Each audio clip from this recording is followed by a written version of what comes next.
And we are live. Good morning, everybody. It is 9:30. It is 9:30. Good. We're live. How are you, Corey? How's it going? Wow. Good. Today, we have on the famous Joe Conroy, and we'll bring him on in a little bit for anybody who's already here, but we'll give everybody a few minutes to jump in, and then we'll get started with the show. Just talked to Joe for like 15 minutes. Probably ruined a bunch of awesome content like you always tell us not to do, Corey. I warn you not to do that. I saw you jump back out. I saw you leave, and I was like, oh, he's like, I don't want any part of this. I don't want to talk to anybody yet. I want it to be authentic. But it gave me some topics to lean into and a skeleton of where I can lead Joe, I think, in terms of let's give everybody listening a little bit of context based on what you're talking about. Guys, if you ever do a podcast, a live show, an interview of any kind with a guest that you want to have authenticity around and capture your audience, really limit how much you talk to them before you have them on. Because what will happen is you're going to have the conversation twice, and then the second time it's not as fun, it's not as surprising. You don't come up with the same reactions, and it goes both ways. Yep, it's ruined. It's going to be a super boring show. Guaranteed. No, it's going to be fun. Give everybody a few more minutes. Congrats, Keith. First. I am excited to talk about social media in a way that I use it as well. One of the things that's cool that Joe will explain is how he uses it a lot to nurture current people. And I think that's going to be a big topic. And one of the reasons why he's so successful. And leading into that and just, I don't know, it's going to be leading into the videos and a couple of things I didn't ask him, which I was excited about, how he does his videos, if he edits, if he outsources all that stuff. As am I, Justin. I'm interested to hear about this as well. Yeah, me too. There's a lot of guys who actually don't have a niche. They say they're like, we just work with good people. And I think that what I realized the most is if you're on social media, I would feel like it's difficult to find a certain person if you're just possibly starting. But if you have relationships or whatever, you're going to step on your interview here. You're going to have this conversation twice. It seems to snowball. Yeah. All right. Let's get started at least with the beginning part of the show, and then we'll go ahead and bring Joe on.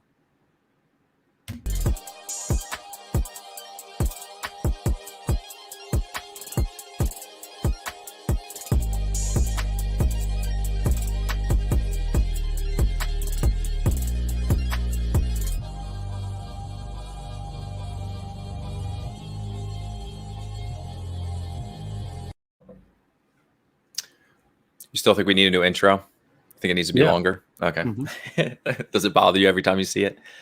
Yeah, it feels like it's a 2/3 job. Is what it is.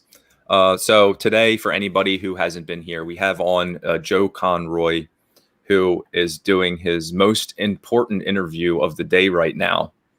He had to spend a little time with Cheddar, and now he gets to hang out with us, where he has an exorbitant 9-person audience so far. I think at least the people who are here. No, but Joe's a great guy, and I'm excited to bring him on. So I'll bring him on, let him introduce himself for anybody who doesn't know Joe. Hey, Joe, how's it going? Good morning, guys. Appreciate the opportunity to come on and talk to everybody. Good morning, absolutely. Joe. Good to meet you. Good to have you this morning. Yeah, absolutely. We'll get into a bunch of stuff and the Cheddar interview and stuff like that. But why don't you give everybody a little backstory of who you are and what you do? Sure. So Joe Conroy, I am the owner of Harford Retirement Planners. I've been in the business for about 15 years. Most of those years I've been a certified financial planner. I also wrote a book, which is funny because I'm not really a big reader of books. And I know, Ryan, I think you had some posts earlier that you got some flack for that, but you don't need to read a book a week in order to write one. So it's kind of funny that way. Careful, Joe. It's an angry crowd. Yeah. No, I'm just kidding. Yeah, so it's funny. I've had my practice for quite some time now. And then over the last year, I've opened up a new office and kind of rebranded. And We had a ribbon cutting ceremony at the beginning of March, and then a week later, I shut the office down, and we worked from home for a couple of months. So that was kind of funny. But just kidding, guys. We're just kidding. Yeah, really. And it's over. No, but it wasn't that bad because I had an existing book of business. So, I really, what it did to allow me was fewer distractions in order to help work with existing clients and kind of getting them through this COVID pandemic. So, luckily we got through the brunt of it with one of the quickest recoveries, and then we went back into growth mode in the second half of the year. I like that you mentioned your book, because I was going to forget to bring that up, I feel like. And I think that leads kind of into the no niche idea, is when you had your different decades of planning, it's a nice way of realizing that everybody has their own piece. So I think that was a really smart book in a way to reach out to everybody all at once. If I had to do it one way, I think that was a really smart way to do it. Yeah. And what I'll tell any professional, and even if you're not a financial advisor, if you're in the advice giving business, writing a book was fantastic. What it really forced me to do was narrow what my approach is when it comes to financial planning. And that's tough to do because each client's different. They've got unique needs. But after doing this for so many years, you start to see certain situations, and you kind of, for me, I'm like, I hit a track, like a CD, not that you have CDs anymore, but when people would say, should I pay off my mortgage early? I would just go right to what I would say to that. And then I took all of that content, I guess, before I was really into content, and I made a book out of it. And I packaged it in a way where it's broken down by age decades. And that was really because I saw people fitting a certain category in your 30s and 40s. And yeah, there's exceptions, but, I can't asterisk, the advice to death. So it's just general, didn't give people concrete, you need to do this, like a Dave Ramsey 7-step thing, because everybody's different. But the book was a total game changer. It really refocused the way that I present things. And I would say if anyone's ever written an article or even just a LinkedIn post, you go back and you edit it and you read it to death and you kind of overanalyze it. We'll do that for 200 plus pages. And it really makes you look at the way that you speak, the way that you talk, the way that you present ideas, the way that you offer advice. And it only makes you get better, and it kind of polishes things up. How about in terms of like making money? Do you feel like people came from that? Did people actually reference your book, or was it something that was like a conversation starter, the piece that you could give to people? Yeah, of course. And I like to joke around about it because I don't try to take myself too seriously. So I would always, at least for the first 6 months, I'd say, well, I don't know if you read this in my book, but, it was a total game changer. So it helped me hone my craft, I guess, and get better as a financial advisor. But it also establishes the level of commitment, the fact that I actually sat down and not just thought about it, but I did it and saw it all the way through completion. And it's a differentiator, having a designation is good. Being published in different, I don't want to say magazines, but different sources, different publications is good. A book, it's just one more thing in the resume. And I've definitely seen, I can think offhand, a bunch of clients and new revenue generated from it. There's no downside to that activity at all. No, actually, funny story. One of my clients, he's one of my favorites. And because he has a good back and forth. He likes to, bust my chops a little bit.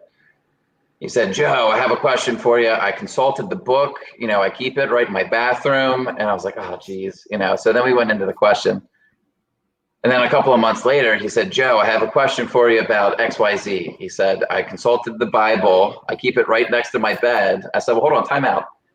I said, all right, well, that's an upgrade because it was in the bathroom. Now it's, on the nightstand. He said, yeah, it's great. Every time I have a tough time falling asleep, I pull it out. I go right out. Yeah, it's awesome. But it's funny because it's, I think in this business, our goal is to shorten that time it takes for people to feel like they know you and feel comfortable with you. Yeah. And if somebody takes the time to even read a page of my book, it's a page of me presenting these concepts and explaining things to people. A prospective client can really go for a Joe Conroy test drive without ever having to sit in a meeting with me, just by reading a chapter. Am I making it simple for you? Do you understand? Is this a way that, is this what you would want a financial advisor to be able to explain things to you? You kind of get that in the book, which is very similar to content that you put on social media. There's a lot of similarities there. I mean, not to take it to such a granular point, but even just having the book in someone's office or home and them seeing your name and Harford Capital, or Harford Retirement Planners consistently. I mean, that's just a little bit of brand that you've created and left with people to live with them. Yeah. And, the funny thing is book sales, right? So it is for sale on Amazon and Barnes and Noble. And I get asked the question from time to time, how much money did you make money on the book? And the way that the numbers work in this financial planning business, I'll give away tons of books if it leads to one client relationship of, that's a good fit for my practice. It's just the way that it works. So, it is funny when I do get those residual royalty checks. I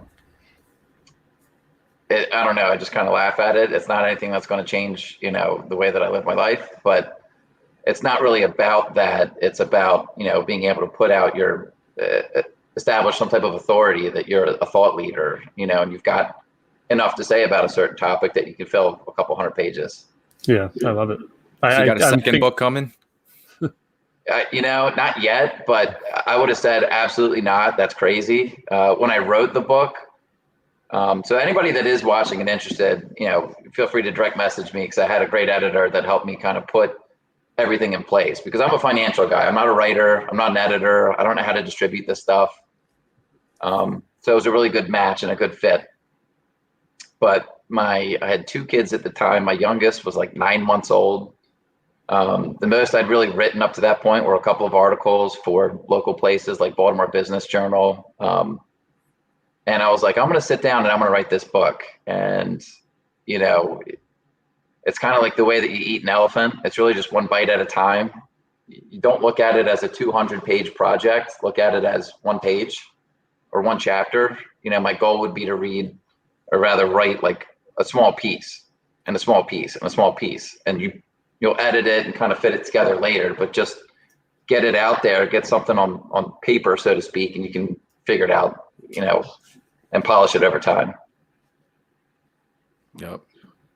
I wanted to talk about too, social media is something that I brought up before, and something that we just talked about a little bit beforehand, which was how you were saying we always talk about getting strangers. And then a lot of part that I talk about is you're really nurturing your current relationships, because, your households are already watching, even if you think they're not. It usually comes up in conversation if you're consistent enough and you're meeting with them. So why don't you lean into that a little bit about how social media has worked for you and your client base? Yeah, it's funny, if you are toying with the idea of doing social media or doing something, and you watch some of the different, financial advisors that are making content out there, it looks like they have it figured out. They've got the strategy, they've got the voice, maybe, it can be intimidating. And what I can say to this point, I'm winging it. I really am. I'm just, I don't have a calendar. It's not like I'm going to do this formula of 60% professional, 40% personal. I don't have any of that stuff, and it's still working. So I think that's a barrier to entry to getting started, is feeling like you got to be perfect out of the gate. And it's not about perfection. It's about progress, right? So exactly. Yeah. So my strategy with social media is just, we did a couple of videos, and it was funny, me and Mike Crumley, my operations manager, from time to time, we just sit down and we go through ideas, and we just kind of think big picture and stuff we want to do. And I remember we were in the old office. I said, Mike, I think we should do video. And I had no idea how to do video. So he's like, yeah, it's a great idea. Let's just get started. So it was me and him in my office, terrible lighting, no microphone. Our tripod was it was like a Putnam Funds like umbrella, and that was what we were using to stabilize it. So the whole thing was moving like this. It was terrible. And now it's funny to look at, and I don't think we posted a lot of that stuff because we did some practice, but when you get started, you're the worst you're ever going to be, and you can only get better from there. So that's got to be encouraging to some extent, But we started doing some video, and then we got a little confidence. We posted some, and they weren't very good in the beginning, but I didn't care, And I saw the numbers, and you get like 100 views on a video or whatever it was back then. I'm thinking, how much time would it take for me to spend 3 minutes in front of 100 people if I did a phone call? It'd take me all day. You do a video, you edit it, you do your thing. Even if you don't do much editing, it puts you in front of 100 people at the same time. There's just, you had to be on TV before the internet to be able to do that. Now all those barriers are gone, and you can make your own little broadcast. And using your iPhone and maybe like a cheap microphone, it looks pretty good. And people don't care so much about the production value. I think that's another barrier that people create for themselves. It's more about the message and more about your authenticity and your personality coming out, because that's what people gravitate towards. So that's been my experience so far. Joe, I don't know you, and this is the first time you and I've met. I've been connected to you for a little while. I've been following your content longer than that, just by way of the community. I consider you to be a very well thought out person, just by way of me consuming your content. I think that you think things through, you put thought into what you do. I give you a lot of credit for that. I think you do a really good job with it. How much time, how do you allocate your time to marketing versus the retirement planning business and actually running your business? Talk to me a little bit about that split and how you do that. Yeah. It doesn't take up a big chunk of time. And I'll go through spurts. So you can be more efficient instead of trying to shoot one video at a time. One day you set stuff up, and if you sit down and you have an idea for a couple of different video ideas, you can shoot 5 videos in 40 minutes. And I don't script. I just have an idea of what I want to talk about, and I'll do it 3 times. And usually by that 3rd time, it's the best version where I kind of clear my thoughts out and there's less ums and uhs, and then the rest of it can be edited out, so it looks a little bit, quicker when you're done with it.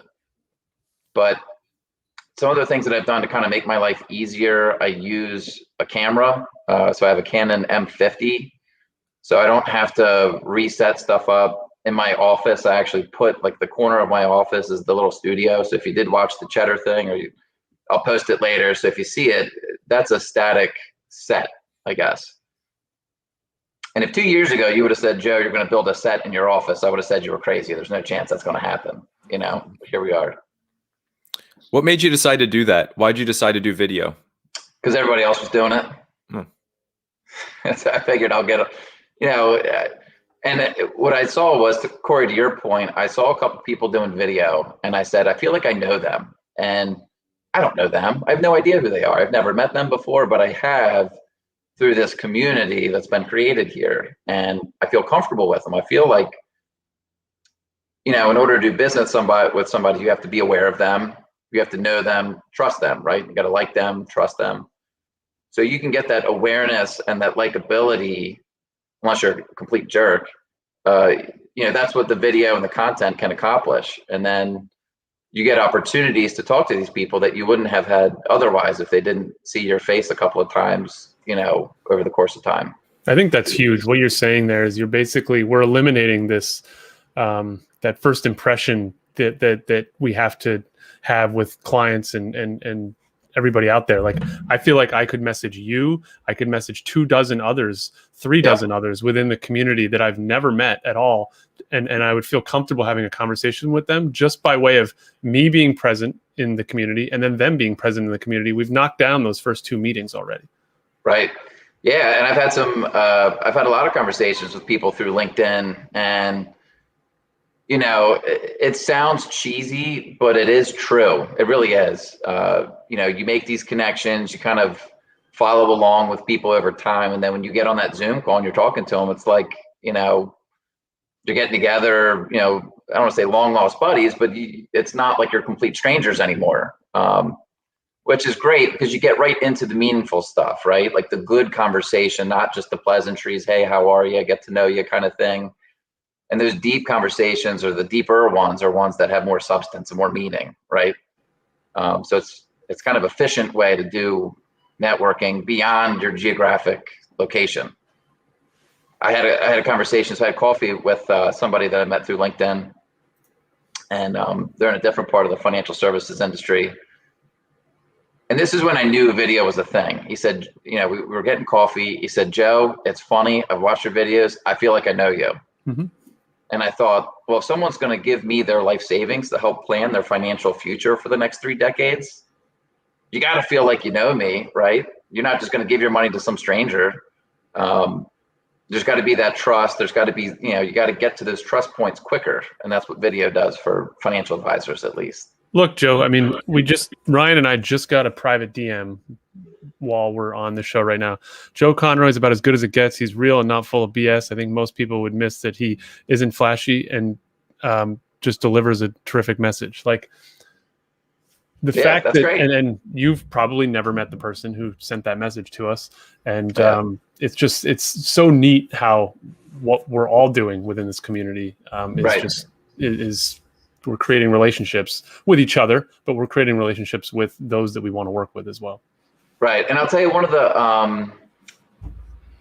the barriers I had, not to keep harping on how it was difficult to really start, was my giving away the milk for free. Who's going to want to buy the cow? Yep. And I think as financial advisors, we really put too much stock in the information that we have in our heads. And if we really look at it from the client across the table, they don't care about how the tax brackets work and how earned income, puts you in a new bracket. But they want you to know that, but they don't really need to know that. And they're not writing notes and saying, oh, I don't need to hire Joe because now I know how this stuff works. It's just right. What they're looking at is, does this guy make sense? Does he make it easy for me? I don't want to be an expert in that. I don't want to be an expert financial advisor. I just want to work with a guy or woman that I like, and they seem knowledgeable, and they're my advocate, and they're going to look out for me, and they're not going to try and get one over or whatever. That's what the content really does, is it demonstrates a little bit of expertise, and you put it in a way that people feel comfortable with, and good things happen. And I think it's interesting because I have a certain way that I present things, and I watch other people. I'm like, well, what if they jump onto my ideas and they kind of take it over, and they copy stuff that I'm doing, and that's fine, because no one's going to be Joe Conroy. No one's going to have the same voice or the same inflection or the same delivery that I'll have. It'll be a different version. It'll be their version. Right. And for copies never look as good. Yeah, and in this industry, if it makes everybody better, I would love to see financial planning get to the same level that people view CPAs. It was funny. I was working with a CPA on this client, elderly client, very conservative. And I was coordinating with CPA. I said, this is what she should be doing. There's all these, she had a collection of savings accounts at banks all over the place. And if I would say, go take the money out of the banks and we're going to put it in some diversified whatever, she would say, I don't know about that one. But if the CPA says it, she's like, I'll get in my car right now and I'm going to go drive up and down. I'd love to see financial planning get to that level of trust, the fiduciary, the advice giving, kind of the wisdom that we can provide to these, clients, because we see it hundreds of times over in different people. That's where we need to get to. And if that means people copy content and they get better for it, that's better for the industry. It's better for everybody. For sure. Ryan, we got to get to, I messaged you last night and said, what the hell are we going to talk about today? And you said how Joe's growing a business through not using or focusing on a niche audience. So I took a step back and thought that through a little bit, and let's get to it, because it's the elephant in the room here. Yeah. Well, I mean, talk about your ideal person. One of the things I was going to throw in is, how do you deal with somebody who just says, I don't want to know this, take hold of it, versus somebody who's very analytical and does want to jump in. But why don't you just talk about your group and how you've grown by not focusing on a group at all. Right. I work with a very diverse group of people: doctors, architects, engineers, teachers, firefighters, whatever. These are people that, they don't do their own taxes typically, because maybe they could. They're very smart, right? And they've accumulated assets. They're very good at savings, but they want to do other things. They don't want to spend their time messing with this stuff or stressing over what happens when the market drops. They want to be able to pick up that phone, call me, say, "Hey, Joe, are we okay?" Right? And I need to be able to say, "Yes, we are." Right? That's the important part. Right. But I know there's a big shift in this industry to go niche or whatever you want to call it. And when you're first getting started, so I'm really kind of entering I'm leaving the first third of my career, and I'm going into the next, maybe 30 years or 70 years if I'm Mark Weidman, right? Which, more power to him. I don't know if I could do that, but I might have another 30 years left in me.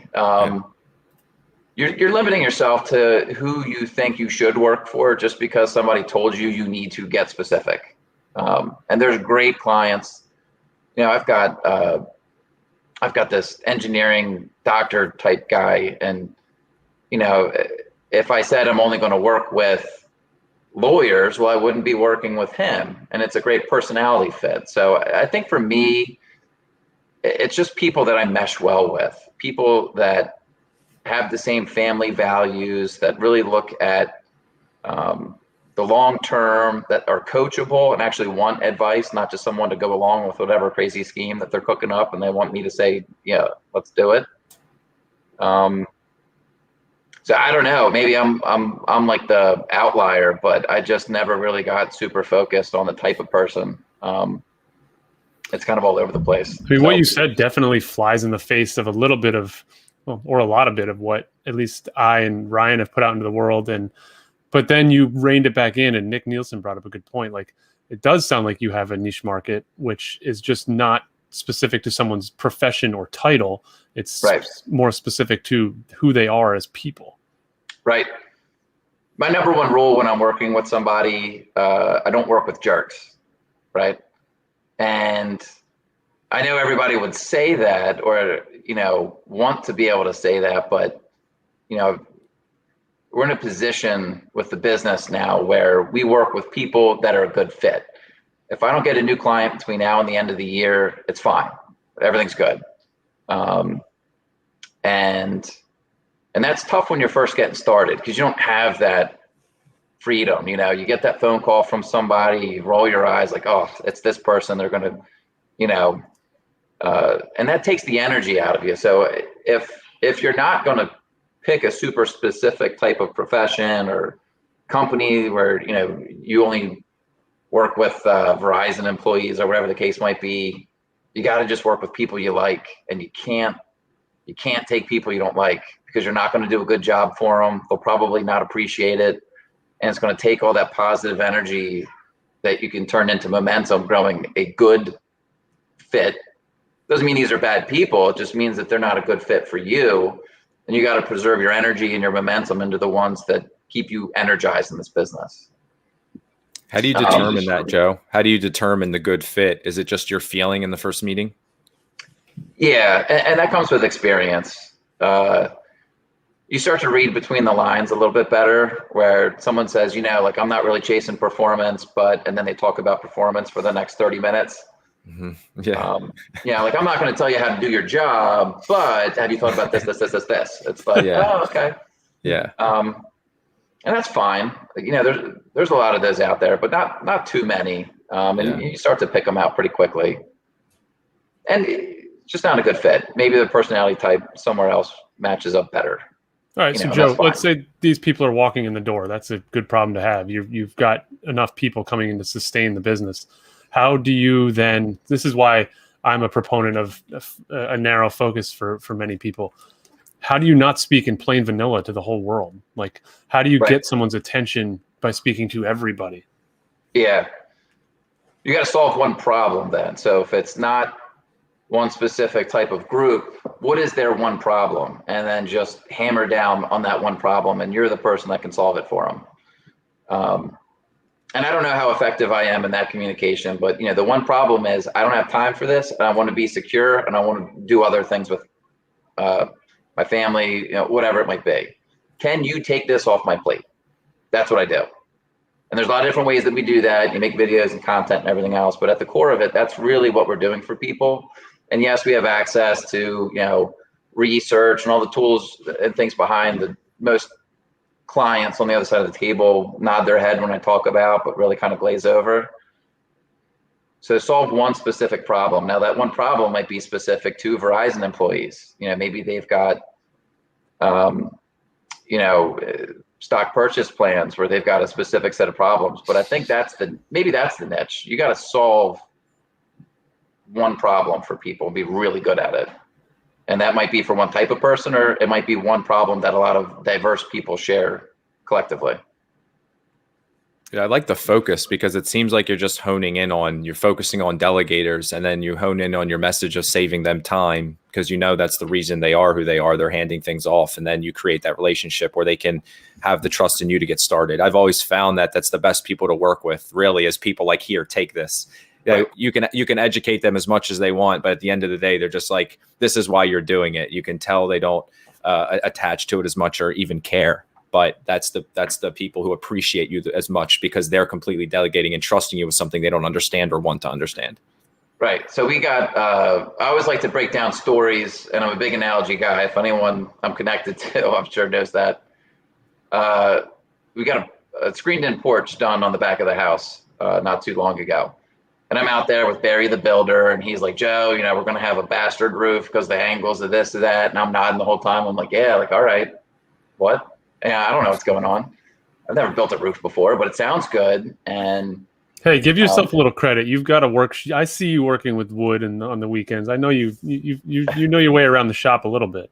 A little bit. I wouldn't tackle a project like that, but fair enough. Yeah, but at the end of the day, it's just, do I like the room? Does it seem nice? And I don't know, they used composite boards on the outside instead of bare wood or whatever. It just looks good. And I know I like it. And I know that, we're going to spend time out there. So, that's kind of the function that we serve for a lot of these people is, they'll nod and go along with it. But you got to build a quality product. You got to keep communication so that they're following along with you. But yeah, you're not teaching them to be able to build their own screened-in porch or whatever the case might be. I will tell you, so I'll fly in the face of all the advice that I just said goes out the window, because there was a great this internship that I did when I was still in college, and that's when I found the profession when I was going to school. This one guy in the office, he was a retired merchant Marine, and really nice guy. He seemed smart, very new to the business.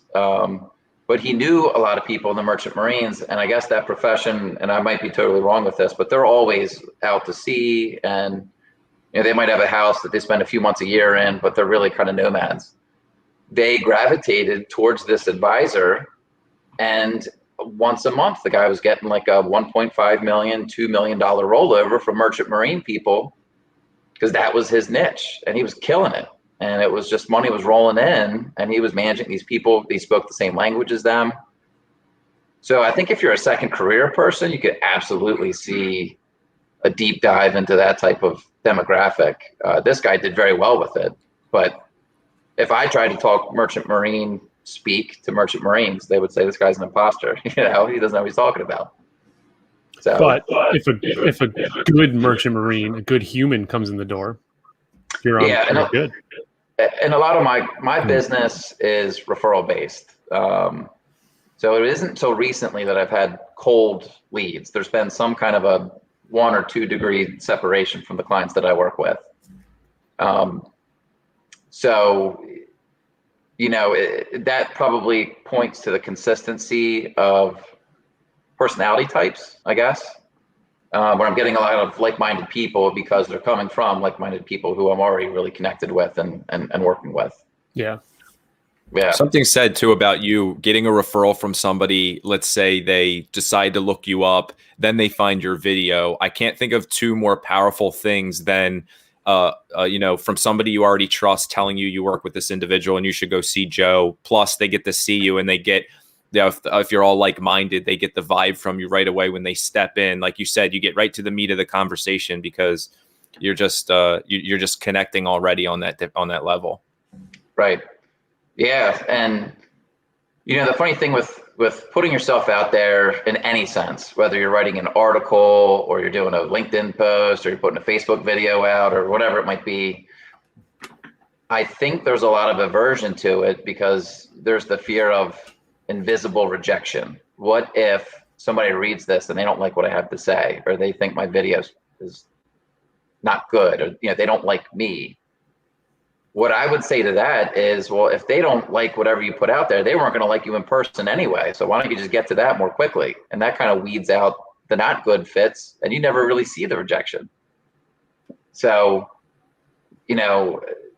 this fear of rejection, I think, when the first place that I started to work, it was pick up the phones, call people. I mean, that was in your face rejection. At least on the internet, if people are rejecting what you're talking about, they just keep scrolling. It's not that in your face. So That shouldn't be a deterrent to really putting your true personality out there and trying to, connect with folks. What do you think is your most powerful platform? It's funny. There's so many people that will say, like, Joe, I watched all your videos. I think they're great. And I'm like, are you sure you're watching my videos? But and they never comment, they never like, there's no engagement. Yep. There's a lot of looky-loos, and they oops, and they get they're in the background, but they're watching, and then you get this direct message from them, like, hey, can you help me out with something, or can I talk to you? Can I run this past you real quick? But they serve different purposes. So I'm on LinkedIn and Facebook. Those are the two work things that I'm doing. LinkedIn, I get more reach, but Facebook is more geographically located. And I'm in Bel Air, Maryland, where it's a little bit of a smaller community, and people like local. I mean, it's local here. Everybody wants to work with somebody that, you see on Main Street kind of thing. So they kind of hit different. I get a lot of ideas from LinkedIn, but Facebook works really well. We see a lot of advisors. Doesn't know, Joe and I are like 25 minutes from each other. Sorry, Corey, go ahead. No, I think a lot of advisors, a lot of people in general demonize Facebook for many different reasons. One, because the platform's so mature. Two, because it can be a dumpster fire with the conversation, especially politically, but it still works, and it cannot be ignored. And many of your and other advisors, clients, and prospects are out there waiting to be talked to and waiting to be introduced to you as an advisor. And Ryan and I coach people all the time, like, what are you doing on Facebook? What are you doing? It doesn't feel. It's like, well, I might not deleted it 5 years ago. Yeah. Right. Facebook's awesome because you know what? You get that social buy-in. It just takes one client or somebody to like a post on my business page. Somebody else sees that and they say, hey, well, if so-and-so like that, let me check this guy out. And then, it's this funnel. I know everybody talks about the funnel, but you just got to get people aware of you. And then it'll, trickle down to eventually they'll either decide to give you a contact or they won't. But and that's a perfect example. So I did have somebody, and I always ask when I get, a new prospect, I said, oh, how'd you become aware of us? Give me a little bit of the background if you don't mind. And somebody said, well, so-and-so liked one of your posts. I looked it up and we were looking for a financial advisor. So we interviewed a couple and you were one of them, and we ended up choosing you. If I didn't have a Facebook page because I didn't like the way that people talked about XYZ politician, I'd be missing that. And it's huge, and be careful. So we were interviewing somebody to come in and fix some electrical stuff, and we looked at a couple of the different people's profiles, and somebody was all crazy on the political spectrum. We ended up not calling him. Now that's somebody that's never going to know he missed an opportunity because of political posts. So it can definitely work for you, and it can absolutely work against you if you use it the wrong way. So just, post it as if you're standing on top of a mountain and you got a whole bunch of people. Like that's whatever you post, hundreds of people could see it, and it might be hundreds of people that you don't want to see that specific thing. For sure. And guys, get some questions in while we have Joe here. I'm sure he'll be happy to answer any questions you guys have. So get those going in the comments. Yeah. Big on Facebook too. A lot of people, I even had the conversation the other day. People like, I know you're huge on LinkedIn. And I was like, well, only for certain reasons. That's what's hard, I think, about having one show and topic is sometimes if we talk about LinkedIn on LinkedIn, people think we're trying to sell the idea of being here, but it's not being here. It's being where the attention is. I think Facebook is a solid spot. And jumping into Keith's question, are you doing ads on Facebook? And if so, how's it working? So I am doing ads. I kind of took a break, although I would say this is probably the time to really jump into ads because this is when it seems that most people, tax forms are coming out. They kind of have to think about all this stuff, whether they want to or not with tax season. And it's a good opportunity where they want to reach out to financial advisors and ask questions. So I'm doing ads. It's tough and it's fun. It's a fun challenge. I'm playing around with it. I'm doing, posting one thing, seeing how it works, posting other things, seeing how it works. And the social media stuff, it has to be fun. Like you have to enjoy the process or you're going to get away from it. Because if it's just a chore, you're not going to do it. So I'm still tweaking the Facebook thing. What I do like about Facebook is you can get hyper geographically specific. So you drop a pin and you can advertise only to a certain demographic of people within a certain, 10-mile radius of you. So that way, if you want to target people that are in your state, in your town, you got a pretty good chance of that. And the dollars, it's not that expensive. So for sure, the reach is always there. What kind of message are you putting out or what kind of ads do you put out? Are you trying to collect somebody's information or are you putting one of your videos that you're editing? So I'll do boosted posts. I think social media like Facebook ads, it's more just creating awareness. You got to get people to be aware of the brand, of the professional. Maybe they'll see it a little bit later down the road and be like, oh, just that little in the back of their head, they kind of remember seeing something like that. And the whole marketing thing is just putting it out there. And then when that one moment strikes that one person, they say, you know what, I got to talk to somebody. Like you're the person they think of first, or you're the ad that pops up.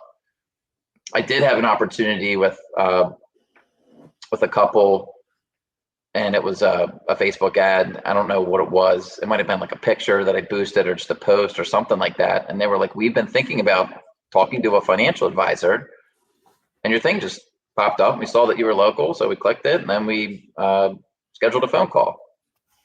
That was one of the first ones at the beginning of the year that I really saw of that. I'm like, this, there's something here. This is working. If you don't mind, and I don't want to push you too much, but how much do you spend on marketing, or what percentage do you think people's businesses should spend on marketing?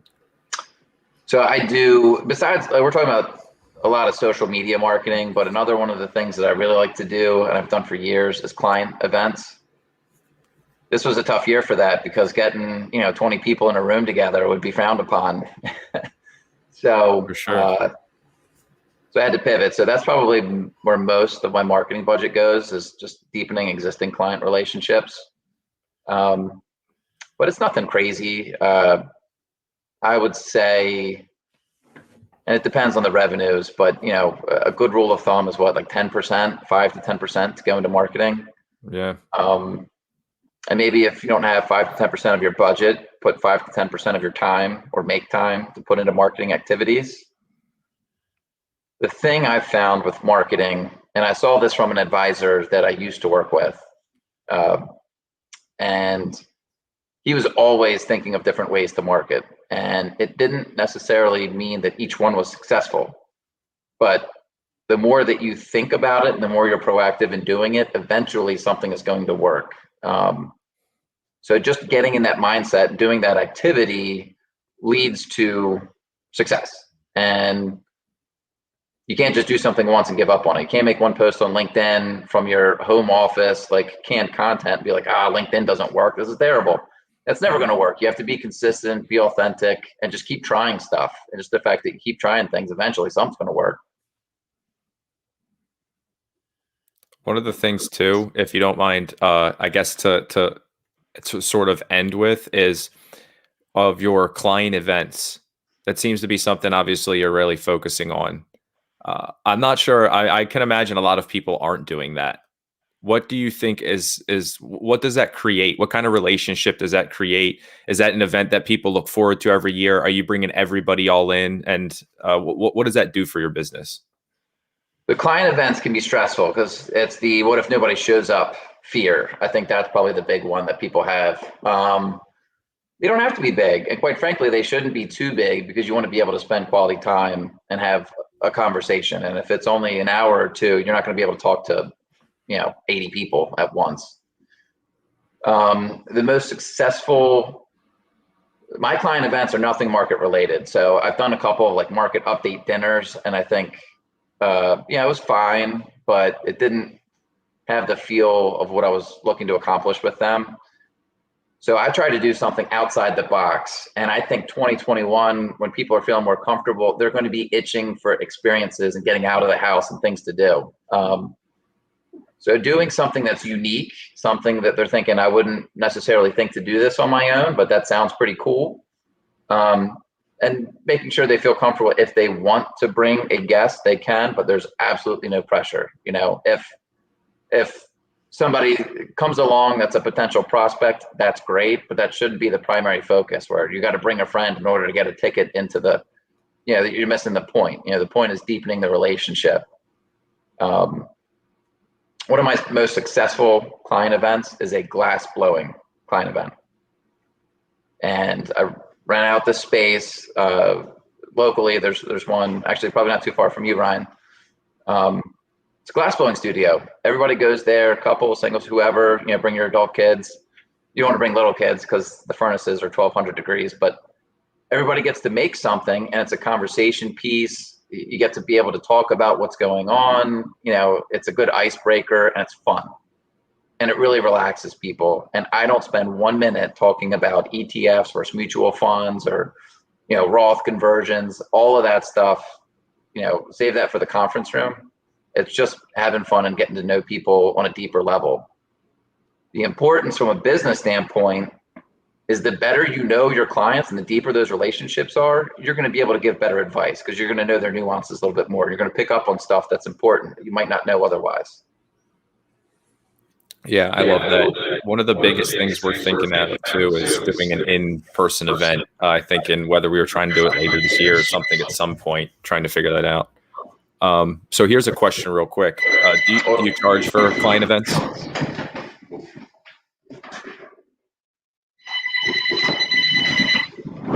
Rookie move.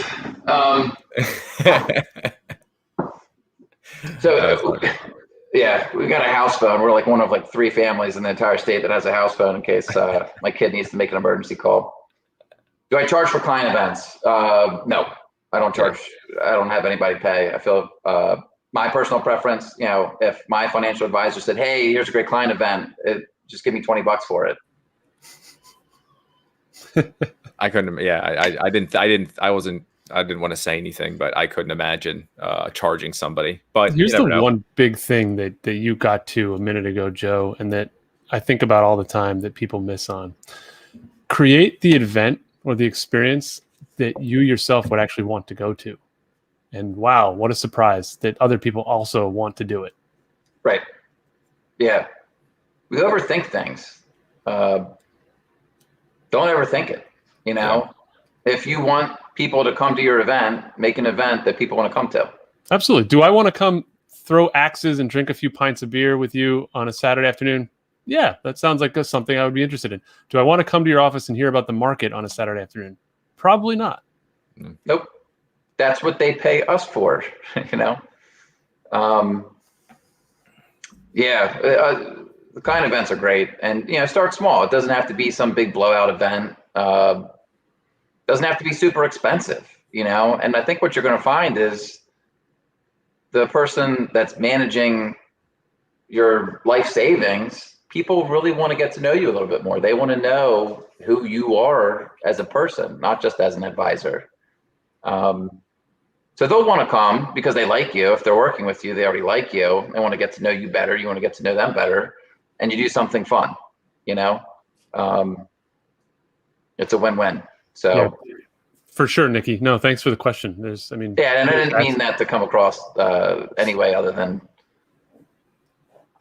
And I don't think it did. Yeah, for sure. No, it's just pure about giving back, as it should be, I feel like. And that's the appreciation. Right. That's the way you're thinking. I like the way you also say funnel, but you always talk about it in terms of like it's not necessarily like you're grabbing a hold of somebody. You just understand that your aura is out there and that people are watching you and you act accordingly. And I think it's hard for some people to get that across, and to think about that is that the eyes are there. When you don't feel it, when you don't have the reactions, when you don't have the phone calls, when there's no proof, it's like, why do I keep doing this? And I think that's the hard part of people getting consistency. But if you can stay strong with that and understand that people are watching, then I think that's when success comes. That's why it's got to be fun. You got to enjoy doing it, or because you're going to get discouraged. You get like a video that doesn't get that many posts, and you're like, man, that was a good one. I like that one. Yeah, that should have done better. But you can't do it for that. You got to do it for fun to a certain extent, right? And don't get too wild with it, but you have to enjoy the process, and then that way you'll be consistent in doing it, and it'll refine itself over time. How frustrating is that, Joe, when you create something you're like, man, nobody liked that. Like, what? I don't understand. I know. I'm terrible at this. I really I'll look at the numbers once in a while, but maybe like once every 3 weeks, I'll be like, I wonder what some of this stuff is doing. And it's always the weird stuff. Like my best post was a picture of pens. It was pens. I got the most views out of anything I've ever done. It was wild. I think I remember that post. Yeah, I don't know. I mean, I was very excited about the pens because I'm OCD, and I was like, when the brand is set up, I am going to get this specific pen. It's the Olin pen. Like I know it because I was all into it. But maybe that was your niche market reacting to it. Yeah, it was exactly. Yeah, my niche. Everybody. Yeah. Do you like this pen? No. Get out. Right. It is writing utensil aficionados. That's my niche. Yeah. That's awesome. Yeah, but it is frustrating. There are some videos, and like times a day, I think, I don't know. I just post whenever. I should probably get a little bit better with it. We're actually looking to bring someone in to do a little bit more of the behind the scenes work. So sometimes like when, Ryan, we talked a little bit about what's the process, and I'll just touch on that quickly if anyone's interested. Yeah. Usually I'll hang up the phone from a client call. I'm thinking, we just talked about, can I send my RMD to a charitable organization? I'm like, boom, that's an idea for something. I'll type myself an email in the subject. I say video idea, and I just put it there. And then when I'm all right, I've got 30 minutes. Let me try and shoot something real quick. I'm not just scrambling. What am I supposed to do? What am I supposed to do? I just go to my idea board and crank it out. And then usually at the nighttime, or I'll have somebody in my office do the editing. Once you kind of get the formula down, it's just putting in the video, chopping up some of the, the spaces, or you get something wrong. Maybe add a couple of pictures, kind of overlaying, B-roll, I guess is a new term that I learned over the last couple of years. Mm-hmm. And then throw it out there and see what happens. Obviously, it's got to go through compliance and all that, but yeah. You edit everything? I don't. I would say maybe 30-40% of the videos are edited by me. The other ones, someone else. Nice. Yeah. Is there anything else you would leave, I guess, with somebody, with an advisor, possibly who's just starting? Maybe some advice on how to find good people and how to be confident in turning people you don't click with away. It's hard, but it has to be, because if it was easy, everybody would do it. And the only things that are worth doing are difficult. There were a lot of times earlier in my career where I had resumes and I'm sending them to Fidelity. I'm like, I don't know if I want to keep doing this. You don't get a a prospect for a while and you keep hearing people say, you got to stick with it, be consistent. You're like, yeah, but you want to see those results. I would say what you want to do is get yourself as quickly to a position where you feel good about what you're doing, the services you're offering, the products. I hate the word product. You got to figure out you're providing the best solution for people. Who cares what the product is? Right. But you got to get to a point where you feel good about what you're doing, and then you get energized by it, and it fuels your passion, and then it's easy to keep doing it. But if you're at a place where you really don't feel good about how you're approaching people, the people across the table are going to see it a mile away. They're going to see that inauthenticity. So you got to get to a point where you feel good about what you're doing, and then let momentum carry you. You got the passion's the fuel, and the momentum's going to get you the rest of the way. And then once it starts really working and taking off, it is absolutely one of the best businesses I think you could ever be in, because you're helping people. And that widow across the table that you sort all this stuff out for, and they have tears and they're just so appreciative that you're helping them through one of the most difficult times, of the person entering retirement, and they're nervous. They've never done this before, but you have a few dozen times through other clients, and you can be that foundation for them. It's just an awesome business to be in. You get to help so many people, and stick with it and just get yourself to a good point, and then just keep doing it, and make sure that you try to keep it fun where you can.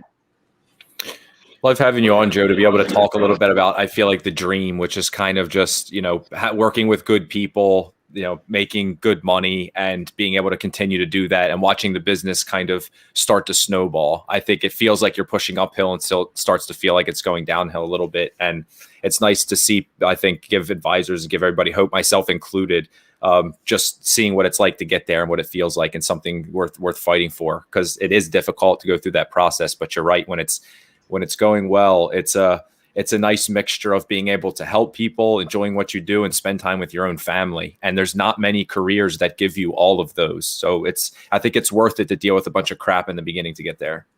Yep, absolutely. Totally agree. Joe, you've had a busy morning. Give your eyes a break from the Zoom. Will do. I appreciate it, Corey. I look forward to checking out that Cheddar interview when you share it, and I will watch I'll watch it. So I'll be excited to see that whenever you post it. Absolutely. Well, thank you so much for the opportunity, guys. I really had fun. Thanks for including me. Of course. Thanks, Joe. Appreciate you being here. Good Great stuff. guy. Yes. Yeah.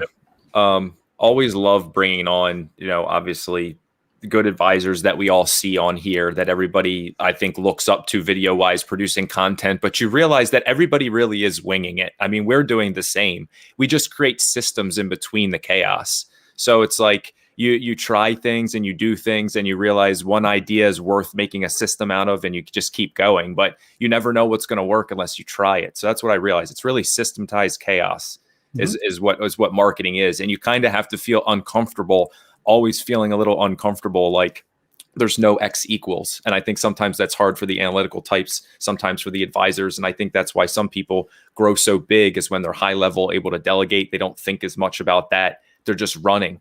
And that's a big part of it, No, I mean, systematized chaos is a great way to put it. And I think that term, if we went over the past 20 years, it started out where you could market on a much more rigid plan. And today you cannot be so rigid because the world changes so fast. Yeah. It's crazy. But I love this. And especially what Zach said, wherever his post was, Joe is challenging my definition of what a niche really is. I dig it.